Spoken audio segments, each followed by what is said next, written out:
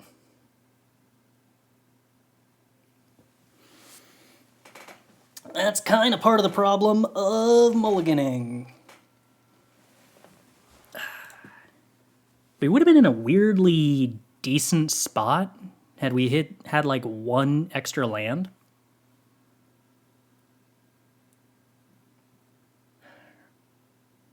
Well, not even really.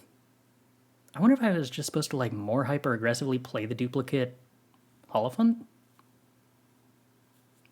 I mean, my opponent also had like 4 cards in hand despite having a much better board than me. That's kind of wild. I guess because their 2-drop drew an extra card, and I discarded a card, and their 6-drop killed a card. Yeah. Alright. This card's solid, though. Flamefist Duskguard and Skullport Merchant is a plan. Oh, and I 2 for... Well, I didn't actually 2 for 1 myself. I just sort of 2 for 1 myself to kill a irrelevant creature.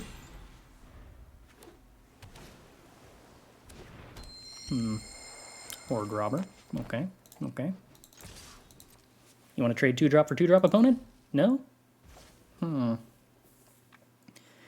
Do I want to play a Skullport Merchant?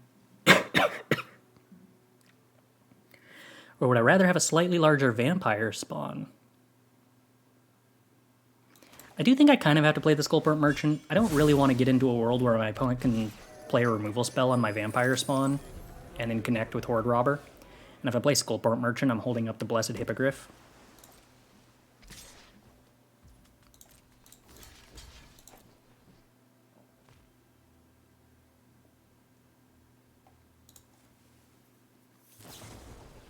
Sewer Plague. That still doesn't actually kill it for now. I mean, it kills it eventually, but okay. Bit of a bummer that I can't, like, sacrifice it to itself.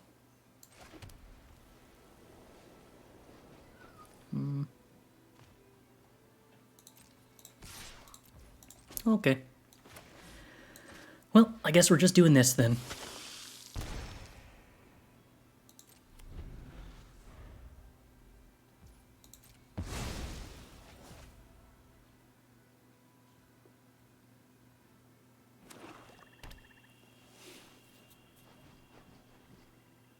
You want to play a 4-mana destroy target creature that I could just fizzle? I would love that. 2-mana destroy target creature that I can just fizzle is also fine as long as you don't have any other interaction. Sweet.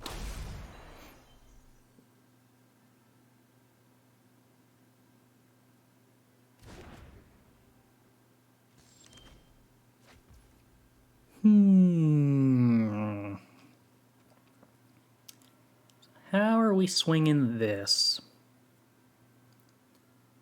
Could cast down the Horde Robber. That doesn't seem great, but it holds up Sewer Plague. Do I value Sewer Plague more than cast down? I guess probably. Set has a lot of legendaries.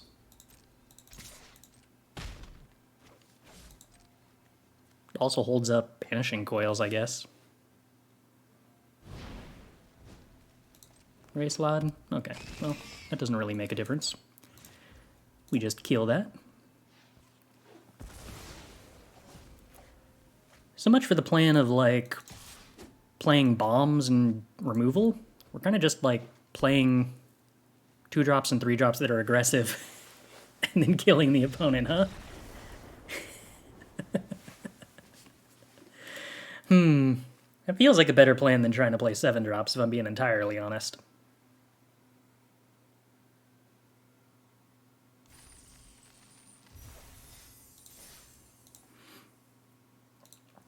Perhaps this attempt to make the 7-drops work is not actually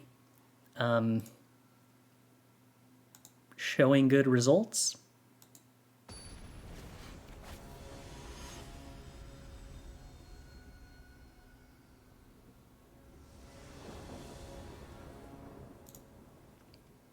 Alright. This isn't like a great curve, but Celestial Unicorn into Vampire Spawn is pretty cool. Or maybe Skullport Merchant into Celestial Unicorn into Vampire Spawn. It's not deeply appealing. Hopefully I'm on the play. But if I'm not, I guess that means my opponent mulliganed.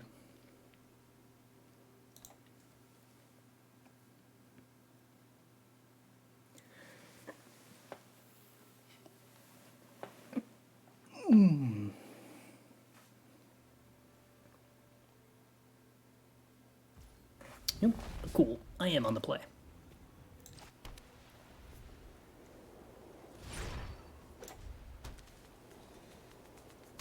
Okay. Monk of the Open Hand is a card.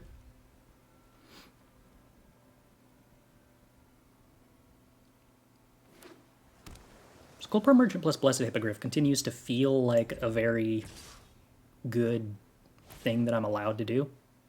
Oh.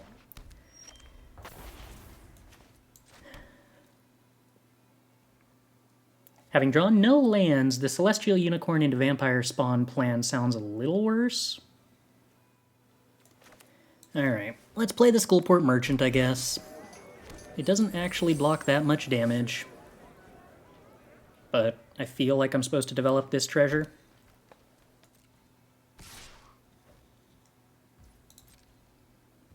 Two damage a turn. I guess that's not like the end of the world.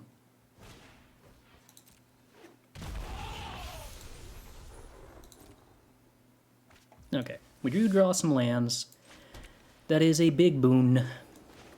So we get to play our Celestial Unicorn. We do not have to sacrifice a treasure if we want to give things indestructible. And then we get to start doing vampire spawny things. I can dig it.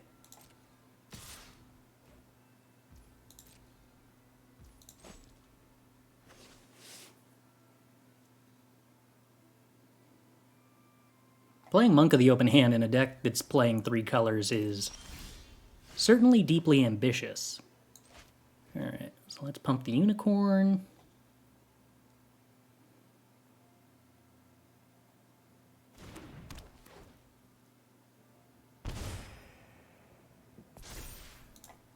Get in with the Unicorn.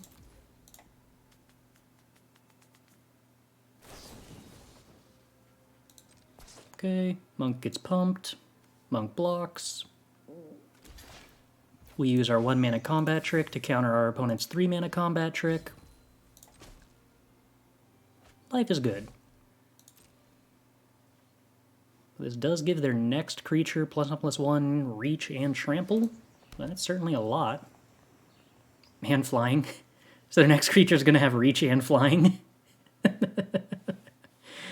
Okay, okay.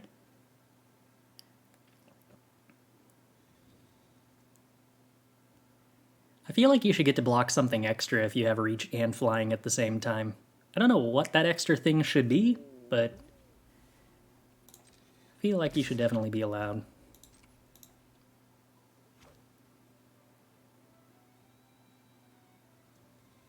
Okay, opponent. What are we up to?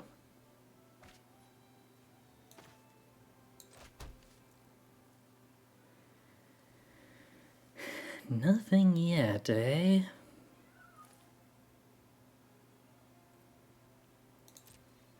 Alright, well, I guess I'm willing to attack. Okay. Well, I'm just going to play my Blessed Hippogriff then.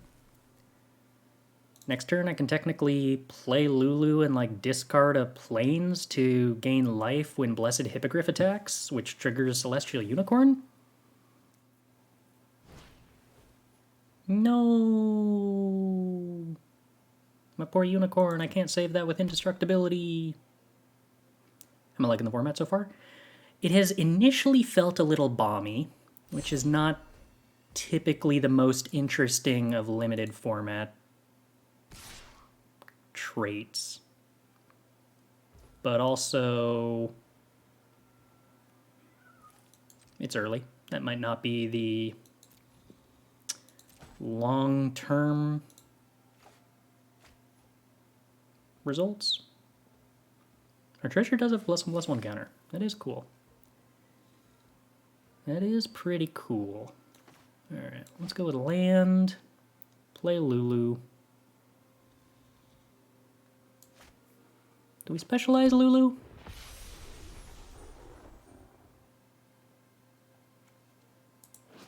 What does the black Lulu do?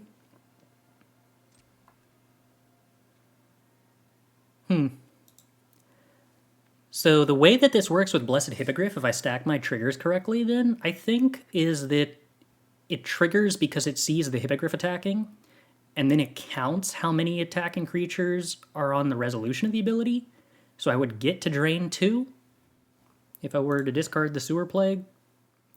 That'd be kind of cool. We get to attack and attack for 7. Still hold up Tyr's Blessing. Perfect. Okay. That should be me covered for the remainder of the week. As for this hand, 2 drops and a 3 drop. Sounds solid. So now what I need to do is figure out a way to discard this Guardian Naga so that I can turn Bonecaller Cleric into Guardian Naga. Especially because now I have more. I mean, I guess Rasad is, for 5 mana, a way to discard a Guardian Naga. What do you got for me, opponent? 2 drop that I can exile with Rasad, please? That's a yes. Well, Servok's also a discard outlet, eventually.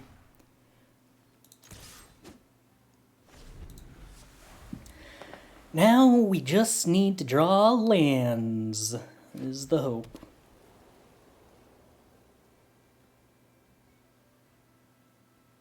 I guess I only really need to draw 1 more land.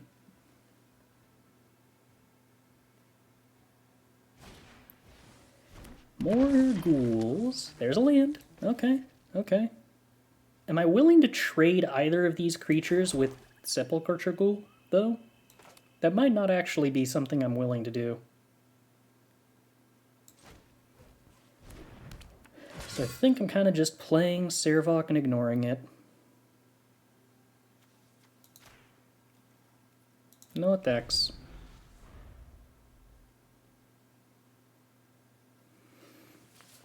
But I can discard Guardian Naga to Servok just to give it first strike, and also another creature gets first strike, even if it's giving +X/+O. So I guess that attacks through the Sepulchre Ghoul a little bit.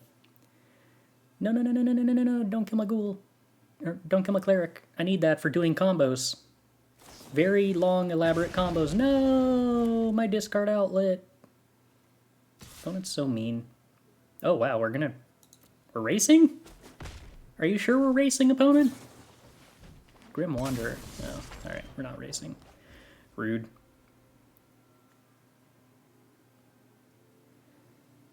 Do I want to cast down Grim Wanderer? Yeah, probably. It actually lets me do 4 damage. And I gotta be concerned about the legendary downsides of Sewer Plague later on. Or the legendary downside to cast down later on against legendaries, whereas Sewer Plague actually hits legendaries.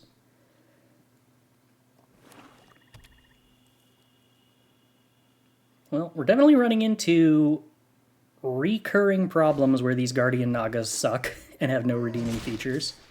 So that's not stellar. Okay.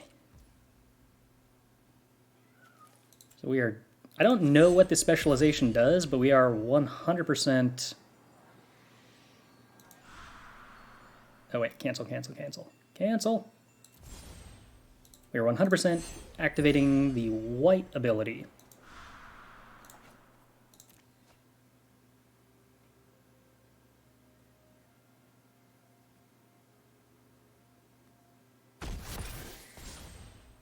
Which nerfs the creature underneath it and leaves me a 4/4. I believe I'm okay with, like, just holding the 4/4 back to block here.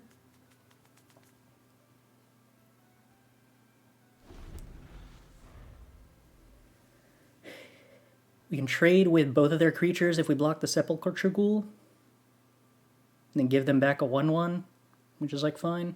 I don't even know if I want to give them that ability, though. But basically, so if they attack with either of these creatures, we can block.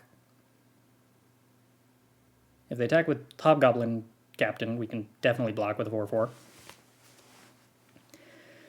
And as long as they don't kill our Bonecrawler Cleric, we get back a really big creature. That's the main goal. I'm pretty sure there's like a more accurate way to say Sepulcher, but my tongue has not yet learned how to say that smoothly.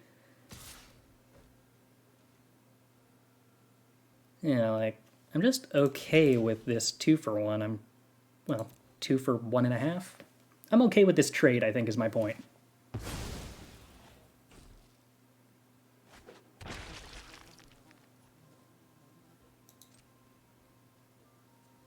Now I'm just going to get this 5/6 and we'll see what happens.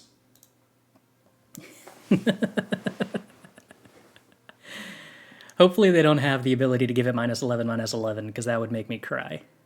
Actually, Sewer Plague would also be pretty devastating.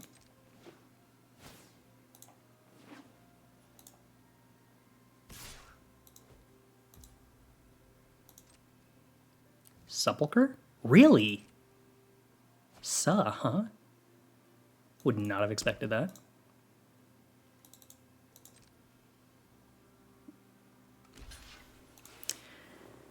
There go the chumpy blocky.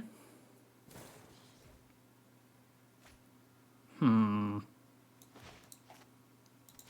and we're... Oh no, I can't exile that treasure because then they fizzle my Naga. Lame.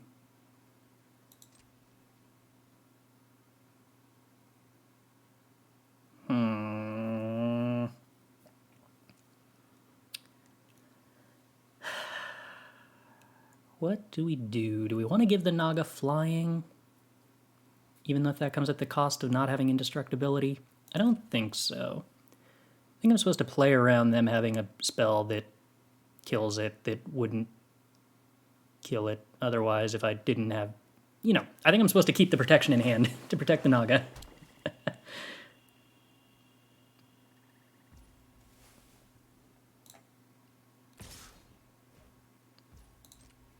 I'm pretty sure it's Sepulcher.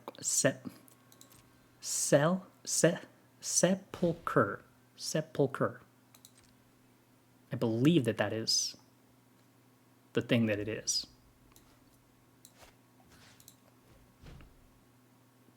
Alright, so that dies on our upkeep and only gets 1 activation here.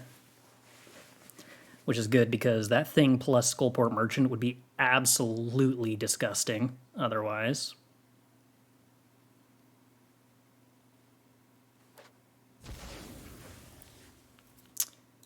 Yeah.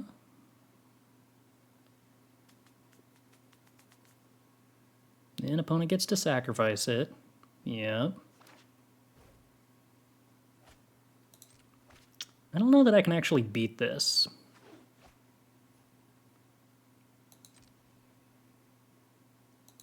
Okay, maybe I can if they don't have a flyer.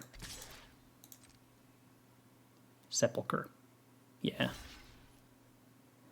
That sounds right.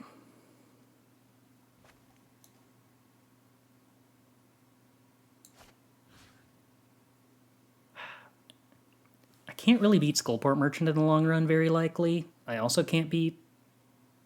I guess I have a slightly easier time beating the dragon than I do the Skullport Merchant, because I have Blessed Hippogriff to trade with the dragon. Huh, they didn't choose to draw any cards in response to that. That's a little wild.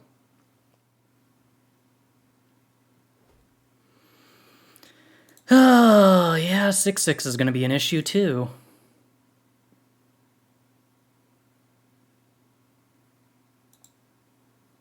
It gets me much further away from actually casting this other Guardian Naga.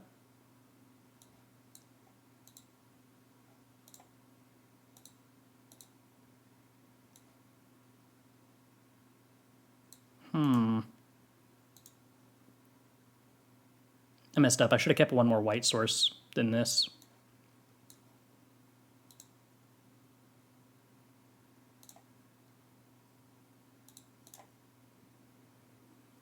Gosh, my opponent has so many cards. Goodness gracious.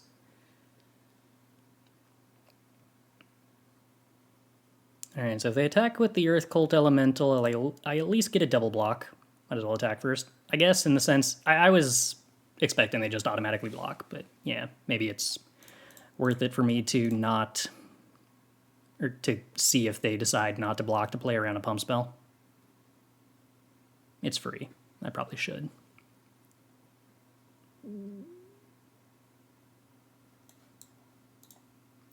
Alright. We give our Hippogriff indestructible. We hope that means that we have flying blockers for the 3-2. We hope that means the opponent does not have more stuff.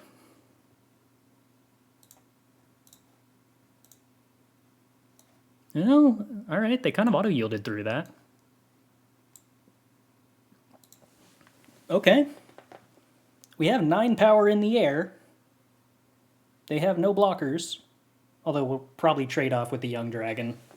So we're not really going to represent lethal this turn. Do I double block?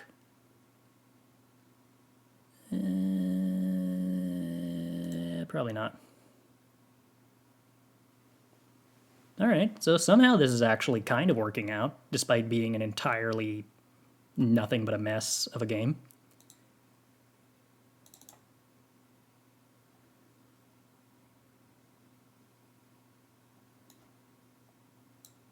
Also, at some point the sound glitched out, because we definitely don't have any in-game audio, do we?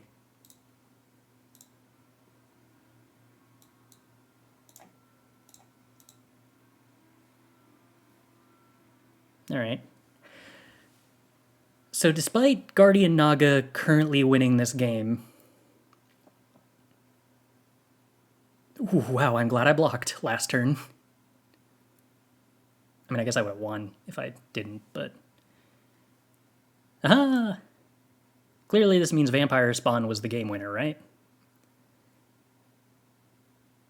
Should we conclude that there is, like, no possible way the Guardian Naga was actually good here?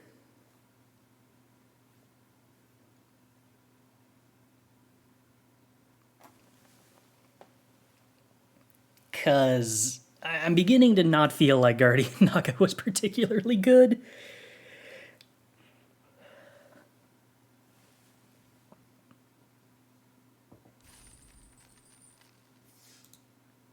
I kind of feel like I want to flip this around and just try out not playing the Nagas and play the 2 Ranger Squadrons instead and see how that feels. What are the issues with the Naga? That it's a 7-drop. It doesn't block flyers. And that the adventure ability did not seem to come up very often. Okay, well this time around we have Champions of Tyr, which is a mostly busted card, so we're going to keep the hand that has 4 lands that cast Champions of Tyr and the Champions of Tyr.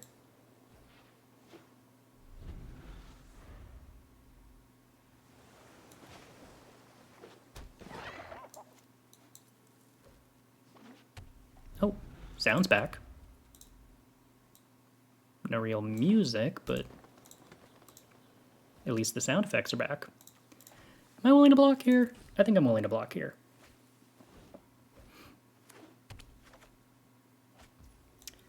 Do we cast down the Mana Dork, or do we try to cast down the bigger thing? I'm going to guess it's probably correct to cast down the Mana Dork. Yeah, we should probably restart the client. This is true. This is true. I will attempt to remember to do this. Blue-green's not good at removing creatures, so I think I can just jam this and hope that they don't remove it. Please don't kill. Let me put a second busted mythic into my hand. Yay! Owlbear retroactively makes me super glad that I killed the 3-drop Mana Dork. Hey, we got protection for our busted mythic, so we win. That's cool. Makes me happy.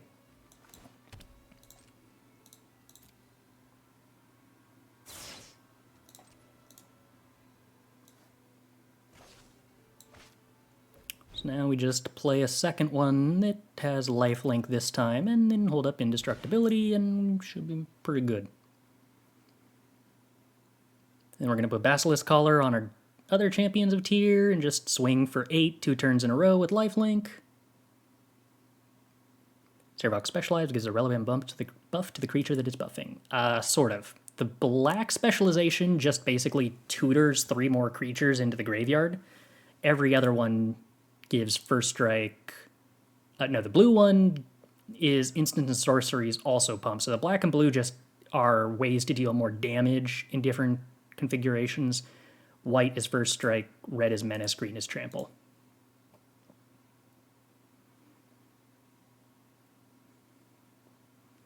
You would be correct if it was consistent. It's just not consistent. I mean, I could do protection after the attack, but I'm gaining so much life that who cares? So why not just protect my creatures more? Oh, that's mean.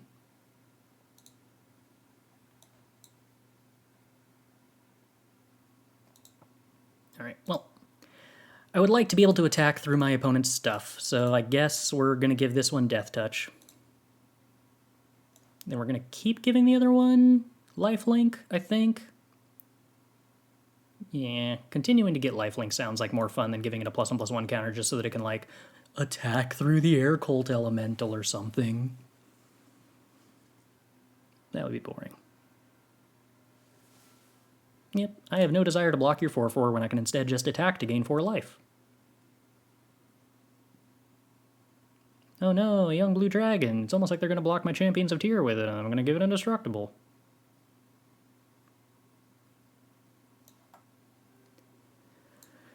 Minimus Containment could remove a chunky blocker, I guess.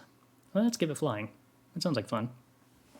Alternatively, I could just use the Indestructibility thing. I kind of prefer using the Indestructibility thing.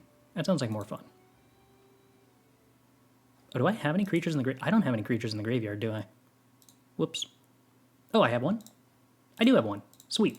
Perfect. Stellar.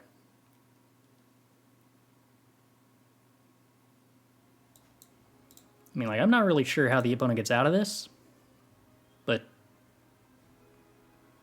good luck.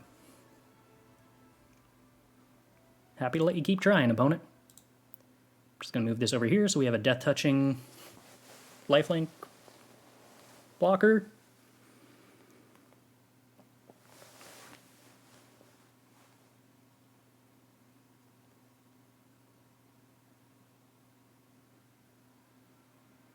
Yeah, we're definitely getting like some of the sound effects are working and some of them aren't.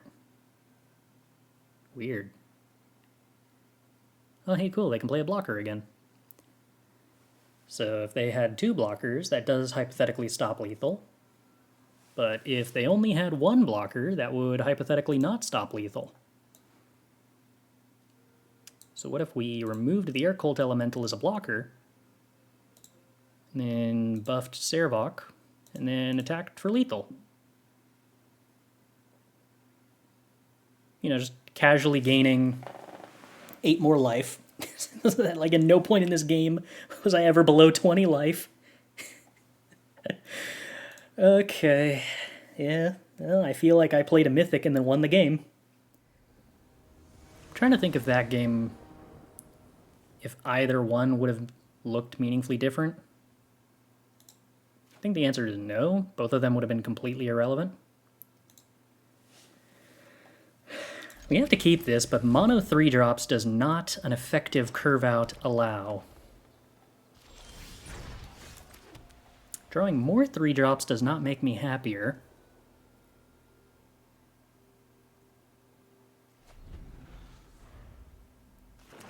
The opponent had a single green spell that was castable with no creatures on board.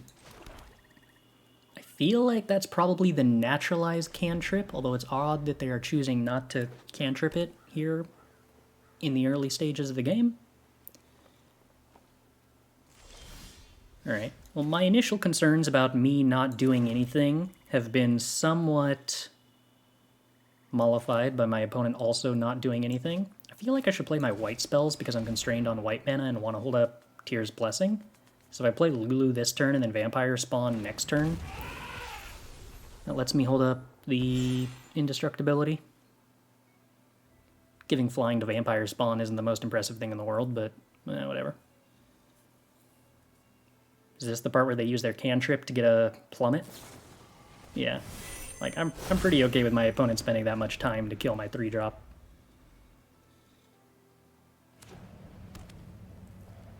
Wow, and then just jamming gates, too. Yeah, like, that's so much time that they're not doing anything meaningful. To be fair, I'm not doing anything particularly meaningful either, because my hand is only removal spells, really, and derpy blockers.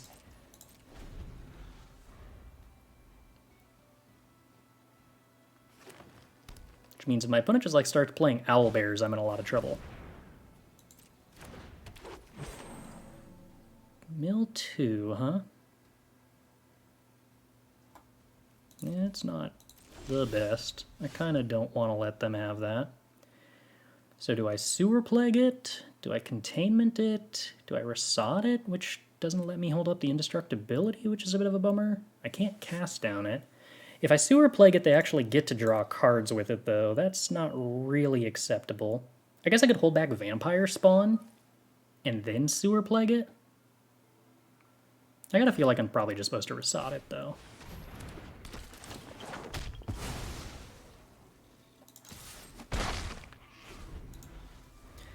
And then hope that they don't have a removal spell during this window where I don't have white mana up. Play a Mana Dork. Okay. That's fine. That's fine. Okay. I can live with this, I think. I could attack with a Rasad and kill the Myconid. Give Indestructible. That's really just not, like, a meaningful use of my time, though. So I think we're just continuing to attack in the air with Vampire Spawn, and I guess just playing more Vampire Spawns?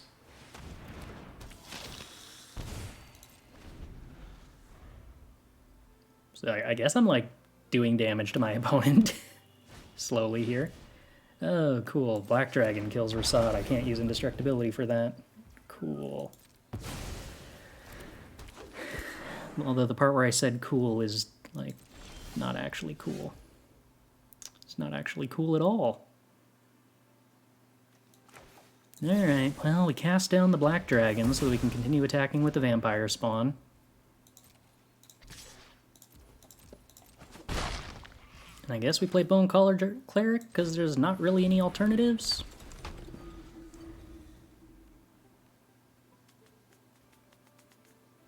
But we got the opponent on a 5-turn clock, which is something.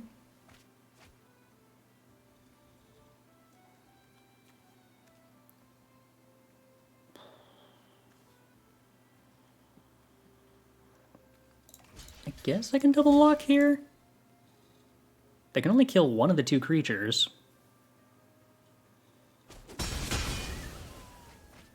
And that actually stops them from getting to cast any of the other spells. So, alright, that feels pretty good. 4/4's big, but doesn't have flying. So that's cool.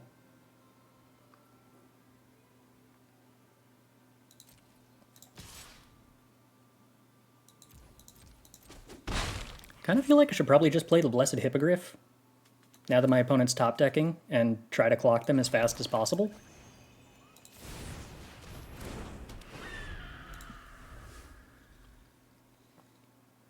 Because they do have a resource engine. Actually, they have 3 resource engines in play, so speed is going to be everything. Okay. Opponent has more plummets. Alright.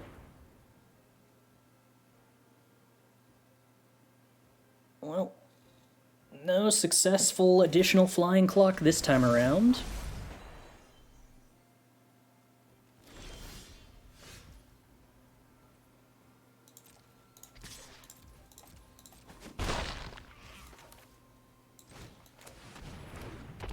What on earth am I doing? Waiting to see if a single vampire spawn can get there? Looks like it will not be able to. Alright.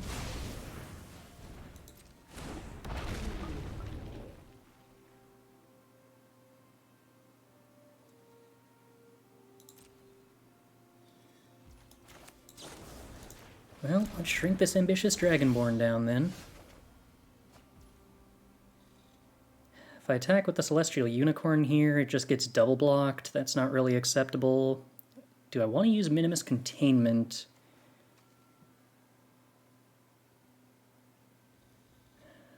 Lantern's slow enough that I think I don't need to. If I attack with Vampire Spawn, they just block with the Dragonborn, so that doesn't accomplish anything either. Attacking with both. I'm forced to use a removal spell to keep the Celestial Unicorn alive. I think what I'm supposed to do is legitimately just Sewer Plague here.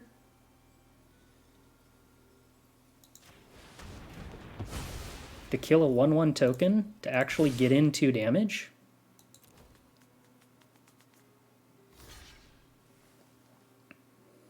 Which then leaves me with 1 Minimus Containment to take out the Myconid if they don't top deck anything relevant.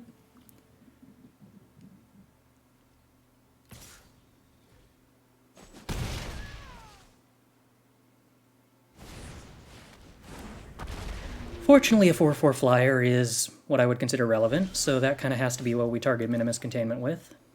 Regrettably, Ranger Squadron, not terribly good on account of I don't have my second white source yet.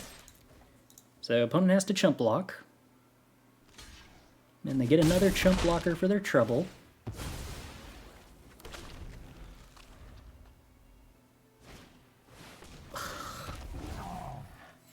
Sure.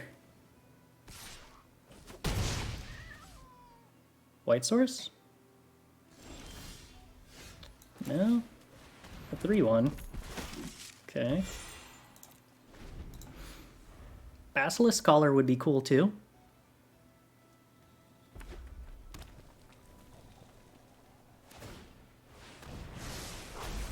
Opponent gets to draw more cards. I'd love a white source. It would be very good. I'm moderately happy that they use the removal spell, so that they don't have it for the Ranger Squadron, I guess. No, that's a black source. That's not helpful.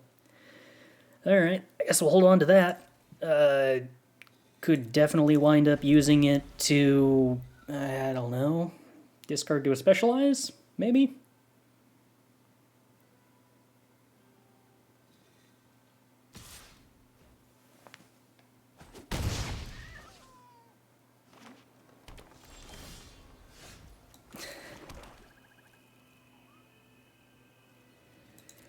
Okay.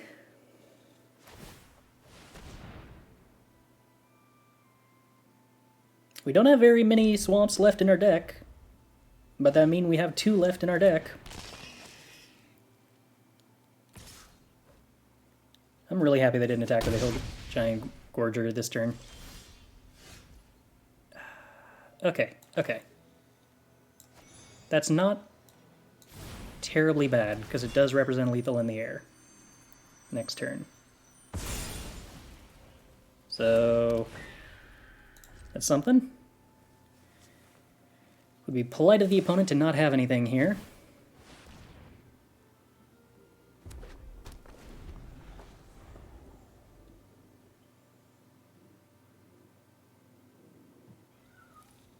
They can put us to 2.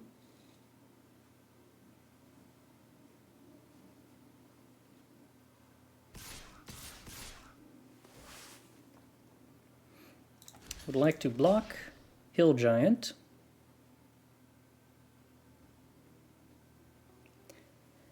Is there a world in which it's correct to block with the Dusk Guard so that I don't lose to something that does 1 or 2 damage? What can I think of that does 1 or 2 damage? There's a spell that does 2 damage to all creatures that aren't dragons. It's unlikely they would be playing that. I can't think of many shocks.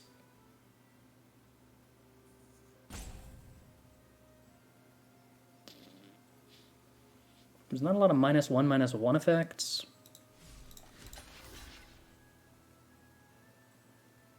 I lose to a -1/-1 effect no matter what.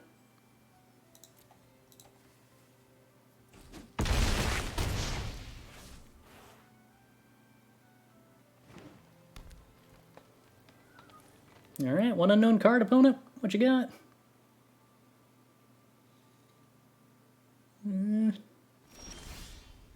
Champions of Tyr, delightfully uncastable. Do we win anyway?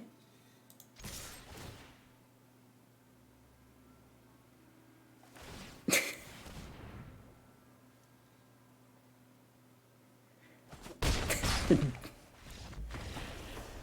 don't even know how to feel about games like that. This is the conundrum of Limited. Should I feel good about this? Should either player feel good about how this game happened? I don't know. I don't know. I don't feel good, though.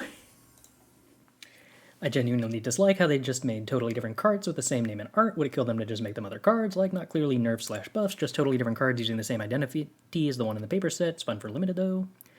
Is it mostly cards that were, like, clearly designed for multiplayer pods that they changed into digital cards? Because that I wouldn't have a problem with. If it was random cards that would clearly, like, function as desired and as intended. Oh, wow, I forgot we had Meteor Golem in our deck. Huh. And I'm less certain about it. Is it correct to have kept a hand that doesn't do anything until turn 4, if the turn 4 is Champions of Tyr? Hey, look! We managed to successfully do something before turn 4. Radical.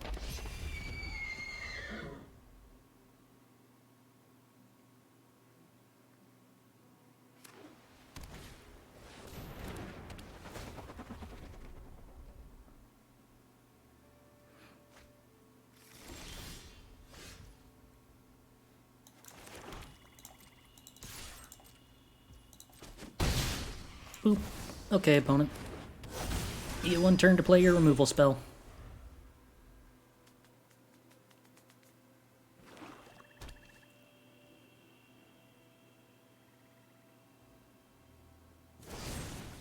They successfully used a removal spell! Alright, we have a game. Ooh. Alright, Basilisk Collar is a little annoying.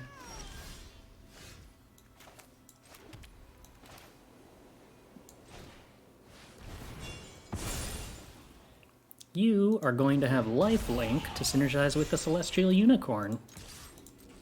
Won't that be fun?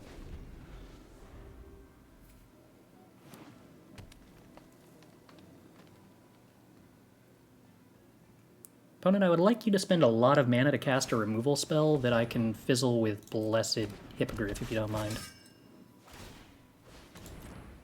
I guess equipping Basilisk Collar onto a flyer kind of counts. Yeah, that's cool. That's cool. Although, Steadfast Paladin also currently eats the Celestial Unicorn, huh? I guess I just choose not to attack with the Celestial Unicorn this turn, and it's still fine. Yeah, this mostly still works. Alright, so we give Indestructible, hit for damage, we gain life, Unicorn gets bigger, we play Hippogriff, and now next turn Unicorn can get flying. This is fine. This is fine.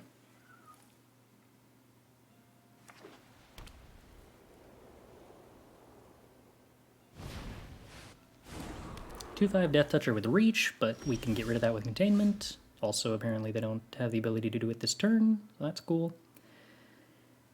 We should probably discard to get the additional trigger with Lulu. And I'm thinking I want to make the land drop for Meteor Golem's sake. So I think we discard the Dusk Guard.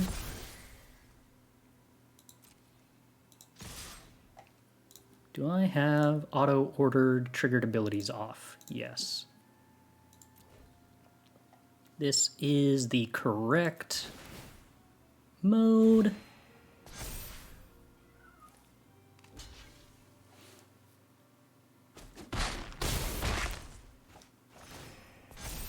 Now, I feel like I would like my opponent to waste mana equipping Basilisk Collar to the Ettercap, so I don't think that I actually Minimus Containment the Ettercap this turn. Oh, okay. Or they could play 7/7, and I would also super, super, super like to remove that instead. But Meteor Golem's a good way to remove it, so that's cool. Alright. Target non-land permanent. This does hit creatures. Oh, hey, cool. Our Meteor Golem also has flying.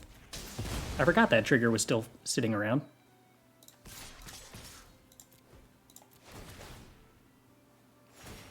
Does this say... Wait. Oh, wow! It actually didn't trigger when we cast the Blessed Hippogriff, because it already had flying. I had no idea. That's cool. Okay, so we have 4 lethal flying threats. That should be pretty good. I think. Right? Hopefully? Death Touch, okay. They should equip to the Steadfast Paladin so they can attack and not get blocked by Meteor Golem. Puts them to 3. Then they re-equip to Ettercap. Then they block the Unicorn and take 7 in the air and still die. I guess if they kill the Hippogriff, we only have 2 lethal flyers. Okay. So now we plan to kill the Hippogriff in some way.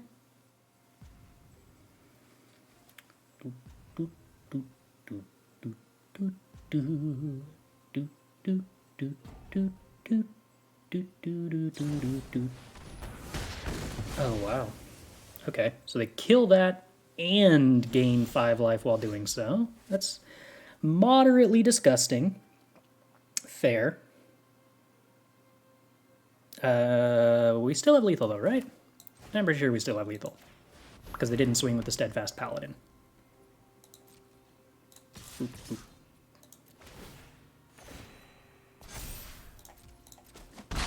Yay! It was still lethal.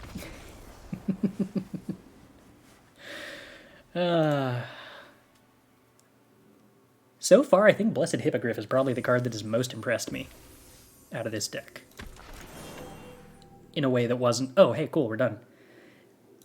Alright, yeah. So, of everything in this deck, like, obviously Champions of Tyr was hilariously busted, but most of the games where we did not win off the back of Champions of Tyr felt like we won off the back of Blessed Hippogriff, with a 1-mana indestructibility spell just being very, very, very good.